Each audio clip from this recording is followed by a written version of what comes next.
மல்லி நேயர்களுக்கு வணக்கம். நம்ம மல்லி சீரியல்ல இன்னைக்கு என்ன சுவாரஸ்யமா பார்க்க போறோம்னா, இந்த மனோகர் இருந்துகிட்டு, இந்த கதிரேசன் வீட்டுக்குள்ள வந்து இப்படி ஒரு காரியத்த சொன்னத கண்டிப்பா நம்ம அன்னபூர்ணி கிட்ட சொல்லணும்னு நெனைக்கிறவங்க, மறக்காம இந்த வீடியோக்கு லைக் பண்ணுங்க.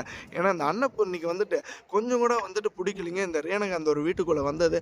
ஆனா, இப்ப பார்த்தீங்கன்னா, நம்ம மல்லியோட வாழ்க்கை மட்டும் கெட போறது கிடையாதுங்க. நம்ம வெண்பாவோட வாழ்க்கையும், நம்ம விஜய் வாழ்க்கையும் ஒரு முற்றுப்புள்ளிக்கு கூடிய சீக்கிரம் வரப்போகுதுங்க.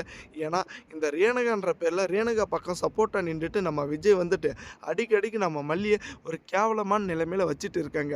ஆனா இப்ப பார்த்தீங்களான்னா, நம்ம மல்லி வந்துட்டு சந்தோஷமா இருக்கணும் தாங்க நம்ம அன்னபூர்ணி, நம்ம மனோகரனும் நெனச்சுட்டு இருக்காங்க. ஆனா இப்ப நம்ம மல்லிய இப்படி ஒரு பைத்தியக்காரத்தனமான ஒரு வேலைய செய்வாங்கன்னு கொஞ்சம் கூட எதிர்பார்க்கல. ஏன்னா அந்த கதிரேசு இருந்துகிட்டு, நீங்க வந்துட்டு ரேணுகா உங்க கூட தான் இருக்கணும்னு ஆசைப்படுறா. நீங்க வந்துட்டு அந்த ஒரு வீட்டுக்குள்ள வரணும் மல்லி என்ன மன்னிச்சிரு தயவு செஞ்சு. இதுவரைக்கும் நான் என்ன தப்பு பண்ணியிருந்தாலும் என்ன வந்துட்டு மன்னிச்சிடு. நீ கண்டிப்பா அந்த ஒரு வீட்டுக்குள்ள வரணும்னு அவ்ளோ இலக்கப்பட்டு கேட்குறாங்க. ஆனா, நம்ம மல்லி வந்துட்டு, "நாங்க வந்தா நல்லா இருக்காது. நீங்க வந்துட்டு வெண்பாவையும், விஜய் சாரையும் வந்தா கூட்டிட்டு போங்க." அப்படின்ற மாரி அவளுடைய பதில சொல்றாங்க. ஒரு வகையில சப்போஸ் வந்துட்டு இந்த விஜய் வந்துட்டு மனசு மாறி ஒரு பக்கம் இந்த ரேணுகா கூட போயிட்டாங்களான்னு கண்டிப்பா நம்ம மல்லியோட நிலைமை என்ன ஆகும்? அப்படின்னு மறக்காம உங்க கருத்துக்கள கமெண்ட் பண்ணுங்க. ஒரு வகையில பார்த்தீங்களான்னா, இந்த மல்லி வந்துட்டு ஒரு கேவலமான நிலைமையில தாங்க வாழ போறாங்க.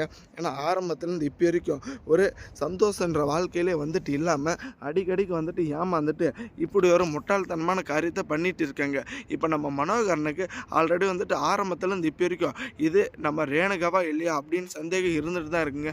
ஆனால் அதை வந்துட்டு கன்ஃபார்மாக கான்ஃபிடென்ட்டாக எல்லாருக்கும் அடித்து சொல்லணும். அதுக்கான எவிடன்ஸ் இல்லை அப்படின்னு தாங்க ரொம்பவே கஷ்டப்பட்டுட்டு இருக்காங்க. ஆனால் ஒரு வகையில் பார்த்தீங்களான்னா இந்த சுடருன்ற வந்துட்டு ஒரு வகையில் நம்ம நிஷா கிட்டே கையும் களமாக சிக்கிறதுக்கு கூடிய சீக்கிரம் ஒரு தருணம் வரப்போகுதுங்க.